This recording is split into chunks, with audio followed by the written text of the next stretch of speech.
Do you know that there are 12 million doctors in the world today, while the total world population sits around 8 billion?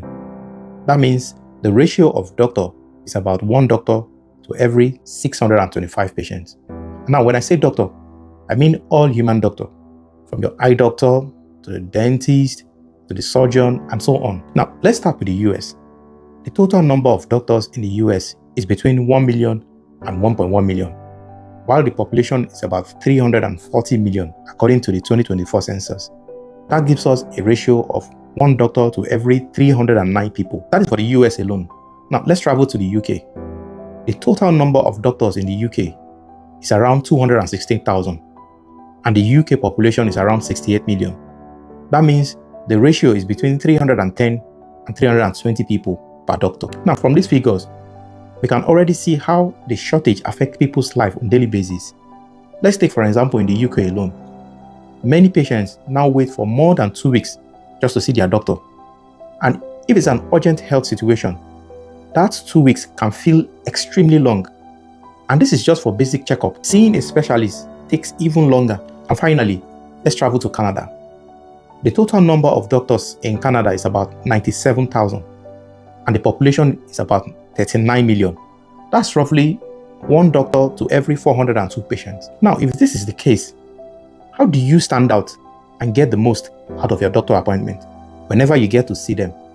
Especially now that the world population keeps growing while the number of doctors is not increasing as much. So here is something most people don't know.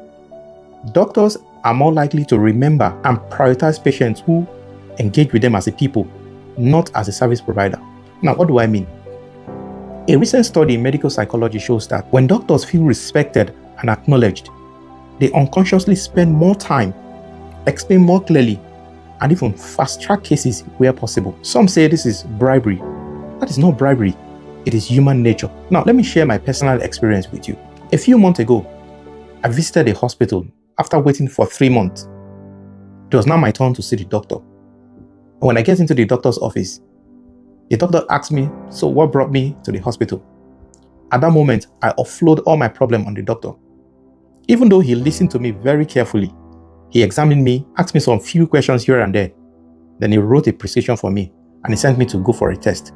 And that was it. So when I left, I thought to myself, did I really get the most out of this doctor's appointment, considering how long I have waited? In all honesty, the answer was no. So that thought pushed me to start making research on how to get the best out of my doctor appointment. At first, I was just curious, but it turned out to be a very useful adventure. So the next time I visited my doctor, I applied what I learned, and it worked unbelievably well. And here is what I did. So this time around, when the doctor asked me what brought me to the hospital, I quickly switched the conversation. Instead of jumping straight into talking about my problem, I first of all thanked him for his hard work and his contribution to humanity. Then I asked about him. I asked about how he's doing on that day and how it feels like working on long shift, listening to people's problems every single day. So he paused. He looked at me at first. He said nothing. Then he asked me, why did I ask these questions? In my response, I said, it is because I know sometimes it can be very overwhelming to listen to people's problems all day. He smiled. Then he said something like, that's what we are trained to do. And that is why if you become a doctor only because of the money, you will eventually dislike the job.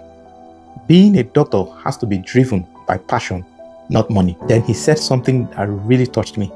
He said to me, since I've become a doctor, no patient has ever shown me deep concern about me. You are about the first, and I truly appreciate it. So we had a short, genuine chat before he started attending to my case. And because of that, I noticed that what would have taken me weeks to be on the waiting list, it was fast-tracked. I got the attention I needed in less than 24 hours. And before I left, he told me a secret which I'm going to be sharing with you in the later part of this video. You see, your situation might not be exactly the same as mine because humans respond differently. But believe me, if you apply this method, you will definitely see a difference. You see, this is about your health.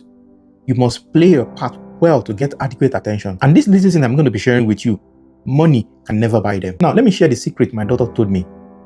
He said many people, when they visit their doctor, they try to appear as sick as possible.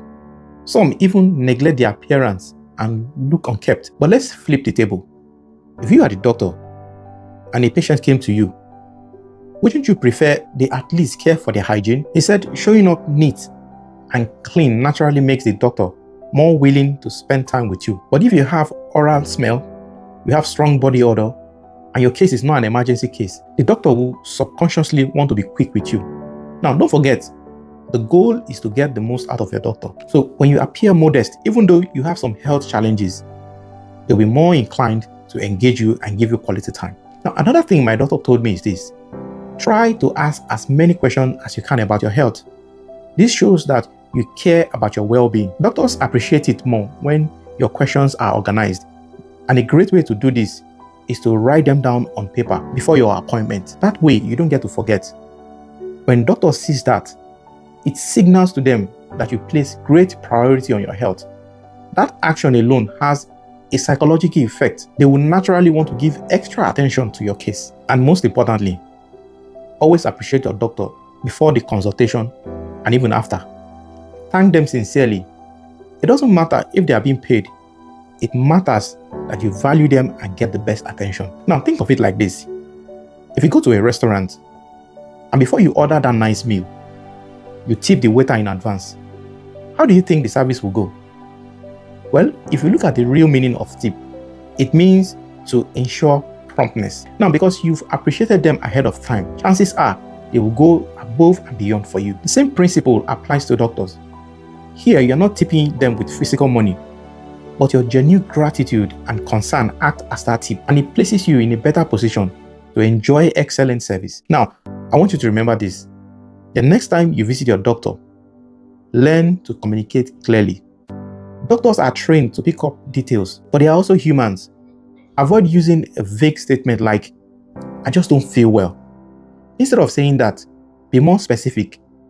You can say something like, "I've been having headache for 2 weeks, mostly in the morning, and they get worse when I skip breakfast." You see, this level of details help the doctors connect the dots faster. I have also noticed that doctors often ask at the end of each consultation, "Is there anything you would like the doctor to know about?"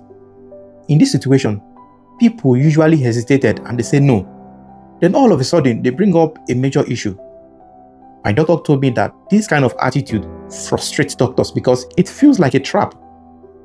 If you have a big concern, raise it early. They will respect you more and give you proper attention.